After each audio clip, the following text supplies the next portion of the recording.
Welcome to my channel. In this video, I am going to discuss about ethics. So what is ethics? Ethical comes from the Greek word ethos, means moral character, and describe a personal behavior as right in the moral sense, truthful, fair and honest.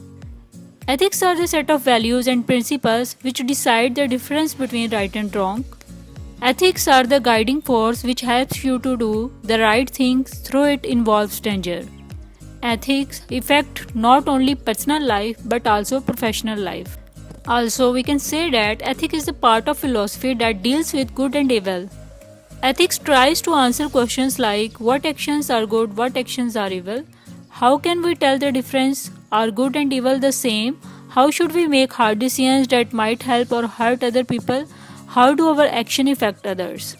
I hope so you understood this concept of ethics. For more informative and latest video, kindly subscribe my channel.